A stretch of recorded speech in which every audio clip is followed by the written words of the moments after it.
Vimos Justino a ser neutralizado, entretanto, em nenhum momento aí falou de Justino, evitando como quem disse, pessoas vamos sair como tal. Mas falou de Venâncio. Por que estamos a ter dois tratamentos aqui? Entre o Justino, Mondlane, entre outros, quem devia ser responsável da forma como estamos a ver o Vitano na cadeia, da forma como vimos Justino a ser levado?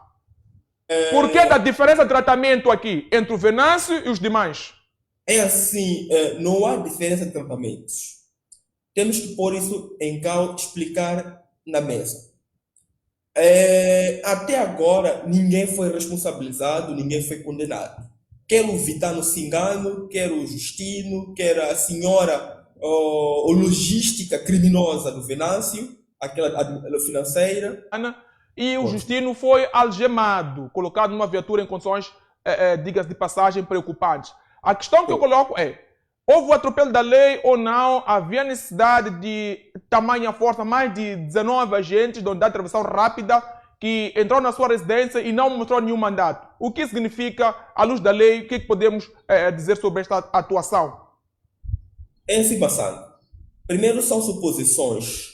Até agora não houve atropelamento ou não houve nenhuma blasfêmia legal. Por que eu digo isso? O cidadão em causa era acusado de um dos crimes contra a segurança do Estado.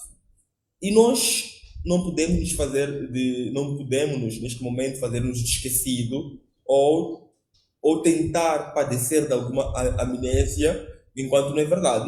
Nós sabemos muito bem como era difícil a polícia agir na cidade de Maputo durante muito certo tempo, porque a população interferia, principalmente quando se tratam de cidadãos ligados a um partido político. Então, o que aconteceu? Quero acreditar, não tenho. É assim, vou apresentar minha experiência de que eu conheço muitas das vezes naqueles casos. Vou fazer uma analogia a este fato. O que pode ter acontecido, Maçã? O Ministério Público solicitou a detenção, promoveu a detenção, o juiz da instrução ou a juíza da instrução aprovou a detenção, baixou o processo ao Ministério Público. Por sua vez, o Ministério Público enviou o mandado para o Cernic poder cumprir, tendo em conta que o crime que eles estão acusados é da exclusiva competência do Cernic, porque é um dos crimes complexos. Então, o Cernic, por saber, por insuficiência de forças, o que pode ter feito o Cernic? Pode ter solicitado auxílio das forças da intervenção rápida para, no mínimo, conter ou criar um abate psicológico para que todos os jovens que tentam se meter, tentam boicotar, tentam destruir, tentam obstruir a ação da justiça, os jovens tidos como vândalos ao nível da cidade de Maputo, para que não tentassem impedir aquela diligência. Agora, essa teoria, essa engenharia, esse esforço de que não existia mandato cai por terra. Por quê? Se foi a legalização e o juiz validou a detenção e lhe deu a prisão fixou a caução, é porque existia antes um mandado de captura. E nesse momento isso não vê. Só que é assim. Muitas das vezes o Cernic, quando são esses arguídos que impõem medo ou arguídos, nos chamam, é assim, reconheço a condição física, respeito, tendo em conta que o arguído é um cidadão especial, que tem necessidades especiais, sim, mas o crime que ele vem acusado, que é um crime um crime contra a segurança do Estado, contra a segurança do Estado, e não se sabe, imaginemos que fosse lá, que o Cernic chegasse à casa dele e fosse respondido a tiros se calhar lá em casa dele podia ter pessoas a lhe guarnecer, nunca se sabe, é um crime grave. Então, até agora, Maçã, houve sim respeito legal. Agora, o contrário seria se tivesse sido sujeito à tortura ou sido obrigado a algemar. É um processo normal. Todo arguido que for capturado, um dos requisitos, só que muitas das vezes, em questões humanitárias, pessoais, não legais, os agentes da polícia acabam, ou da polícia, quer do Cernic, do Ministério Público, até penitenciário, muitas das vezes acabam dispensando as algemas. Isso não constitui nenhum obstáculo. Isso não põe em causa a presunção de inocência, que eu assisto. É por isso que o que está acontecendo hoje, Massaro? Temos que ter muito cuidado. Muita gente está a judicializar, está a politizar o judicial. Qualquer coisa que acontece contra cidadãos ligados ao Venâncio, à CAD ou a alguma outra força, levam sempre para o lado político. Isso é verdade. Estamos cansados de ouvir o presidente da República, Dr. Daniel Chapo, dizer que ele não se mete, não se interfere nesses assuntos. Ele não se mete em assuntos políticos, nem o seu governo. Aliás, o Ministério Público é um órgão autônomo. Os tribunais são órgãos autônomos. Então, não estou a ver aqui, por isso não houve nenhum atropelo legal. O que temos que dizer é a população deve, como se diz, a população deve respeitar, o que a lei, o que os desideratos legais, a população deve estar ciente que até agora a atuação dos órgãos públicos estaduais é coerente, é legal e merece respeito. Até não houve nenhum atropelo maçã. No seu ponto de vista como moçambicano, esteve aqui, já está há bastante tempo no país, nasceu aqui. Doutor Roberto, a pergunta que eu coloco, acha que em Moçambique nos últimos 12 meses, nos últimos 24 meses, houve uma tentativa de golpe de Estado, houve cidadãos que citaram violência, houve cidadãos que tentaram usurpar o poder de uma forma ilegal? Acho sim. É notório. Nós em direito dizemos o seguinte: fatos notórios não carecem de provas. Não carecem de provas, não carecem de alegações. Nós vimos cidadãos a invadirem esquadras, a roubarem armas, vimos manifestantes apoiantes de um certo candidato presidencial que perdeu as eleições de uma forma convincente, a invadirem cadeias, a recrutar reclusos, e vimos o próprio candidato derrotado de forma convincente, o Venâncio Mondlane, a incitar que as pessoas invadissem a Ponta Vermelha e a presidência da República, até isso soa um alarido. Então, isso não precisamos de provas que houve necessidade.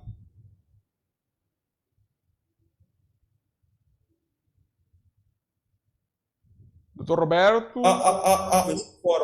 Há jovens que foram, como posso dizer, há jovens que foram, assim, tirados. E, como é de lei, e Moçambique é um Estado de direito, propriamente dito, onde a justiça se funda nas leis, foi detido, foi apresentado ao primeiro interrogatório judicial, diante de um juiz da instrução criminal, e este juiz da instrução criminal, por sua soberba competência, ele agiu nos termos da lei, o atribuiu uma liberdade provisória mediante pagamento de caução, segundo o valor fixado nos autos, que são 20 mil de caso. É assim, quando é trazido um caso, ou quando o Ministério Público conduz um processo e arguido ao primeiro interrogatório, o juiz da instrução, na verdade, sabemos muito bem, Massado, que os juízes são autônomos e independentes. Então, eles julgam, naquele primeiro interrogatório,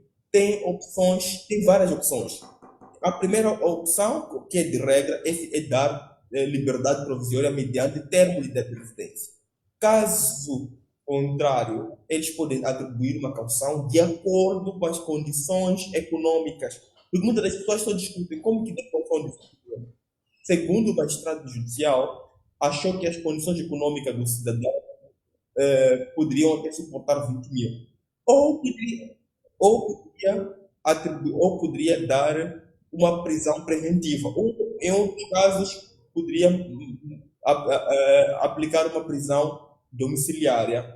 Mas neste caso, como os juízes moçambicanos estão em obediência ao sacrosanto princípio de separação de poderes, e para demonstrar, a desconstruir aquela narrativa que tentaram construir que era um preso político, na verdade não se tratava de um preso político, é um cidadão que tem início, que há indícios fortes de ter praticado ou de ter engendrado aquela saga maléfica na qual é imputado. Por isso que o juiz da instrução validou a prisão e lhe deu a caução. Então, até agora, parece que tudo indica que houve justiça, quer a detenção, quer a atuação de juiz, foi tudo na base do princípio da separação de poderes e o princípio da legalidade. Quer outros que ainda vão ser chamados, até o jovem Unai Kambuma, ninguém foi responsabilizado. O que está a acontecer? O Ministério Público, quando está a dirigir a sua instrução, faz o seguinte: quando está a dirigir a sua instrução, o que faz o Ministério Público? Vê elementos para poder promover a prisão preventiva. O Vitano oferecia perigo. Por que eu digo que o Vitano oferecia perigo? O Vitano foi um bandido armado. É um bandido armado porque Vitano era guarda-costa do Jacama e Vitano fez parte da guerra de destruição do país, guerra de 16 anos, guerra de desestabilização da pátria. O Vitano. Então, e depois, tendo em conta o passado recente, que ele esteve aliado com o Nhongo, esteve detido, já ficou detido, é verdade que, por força da Constituição, foi amnistiado, houve perdão absoluto, né? Houve perdão absoluto. É outro assunto, depois temos que falar. Parece haver confusão entre indulto e amnistia e perdão de pena, mas depois havemos de falar. Desculpa, Massango. Foi amnistiado. E nessa amnistia, nesse assunto, ele voltou a apresentar ameaças. O Ministério Público viu que estavam reunidos elementos que era perigo de controle da atividade criminosa, perigo de fuga, todos os requisitos para que a prisão preventiva fosse decretada. Decretou-se. Por isso que também nem teve a liberdade provisória, porque é uma pessoa já conhecida, é um bandido conhecido nos meandros públicos, nem devia fazer parte da política, porque é um bandido conhecido. Depois tivemos aquela senhora mandatária financeira. Tem outros motivos que estão de financiamento. Ela até oferecia perigo porque estava a financiar os atos bandidescos. Ela que mandava dinheiro aos Naparamas, mandava dinheiro a esses grupos que iam para a rua, comprava bebidas, aliciava jovens com bebidas. Ela fazia isso. A financiar do Venâncio Mondlane é que financiava Naparamas? Exatamente. Então, temos o Venâncio. Até agora, o Venâncio, é por isso que foi imposto aquela medida. Quando ele voltou, o Venâncio foi ouvido. O Ministério Público não quis promover, por questões de respeito e humanismo. O Ministério Público, no lugar de promover uma detenção, impôs-lhe um termo de identidade de residência. Se for a ver, as obrigações que tem o Venâncio e as obrigações que tem o Justino são as mesmas, apenas a diferença é que o Justino pagou. Por que não respeitaram o Justino, então? Respeitaram o Justino. Só que, tendo em conta que o Justino tendo em conta que já tinham ouvido o Venâncio mandatária, se eles tivessem solicitado o Justino sem detenção, o Justino poderia fugir. Oferecia perigo de fuga, porque nós conhecemos todo o pessoal ligado ao Venâncio. É um expert em matéria de fuga e invenção. Poderiam fugir, poderiam deturpar. Então, houve necessidade de deter para lhe ouvir e lhe soltar. Não há dualidade de critério. É por isso que, até agora, a tendência de alguns colegas juristas tentam esforçar, quando eles, no fundo, sabem que a lei não foi atropelada, a lei foi respeitada, não há nenhuma dualidade de critérios. Então, até agora, é tudo legal. Qual é o futuro do Justino neste exato momento, do seu ponto de vista? Como dizia que há elementos nessa perspectiva, qual é o futuro do Justino se for, de facto, julgado? Há a possibilidade de ser condenado? Há a possibilidade de ser aqui absorvido como tal? Qual é o futuro? Antes de tudo, ele é presumível inocente. Okay. Ele é presumível inocente. A única coisa que eu digo que o futuro dele é que ele respeita aquelas medidas impostas pela juíza da instrução criminal, a doutora Ivete, sob pena de poder poder-se quebrar aquela caução, que ali poderá ficar em prisão preventiva. Agora, ele é presumível inocente e o princípio da presunção de inocência decorre do princípio da liberdade, que é um princípio amplo, é um direito humano que está para todos os homens e os homens nascem livres. Então, ele não tem nenhum problema. Agora, o que tem que acontecer? Cabe ao Estado, o Ministério Público, não cabe ao Justino provar a sua inocência, Massango, está a perceber? Está a perceber bem? Uhum. Cabe ao Ministério Público provar a culpa daqueles cidadãos, começando com o Venâncio, com o bandido Vitano, com a mandatária financeira, até o Justino. Cabe ao Ministério Público demonstrar. Demonstrar não é só acusar, é com A mais B, trazer elementos irrefutáveis, não presunções, porque estamos a falar de matéria ligada ao processo penal. Processo penal requer verdade material, não formal. Processo penal não admite provas por indução ou provas imaginárias. Não, devem ser provas materiais concretas. Dizer que não, Roberto roubou, eu tenho que demonstrar com A mais B que Roberto roubou. Não porque Roberto passou de uma casa e às 0 desapareceu alguma coisa.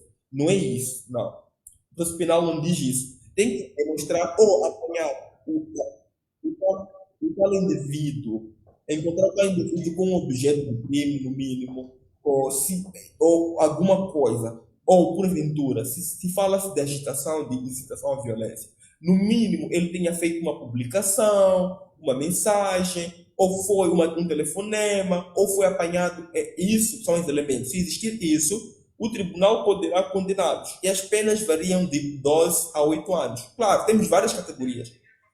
Eu acredito que nem todo mundo que precisa ser detido, Massango, é autor, nem moral, nem material. Temos cúmplices e outras figuras.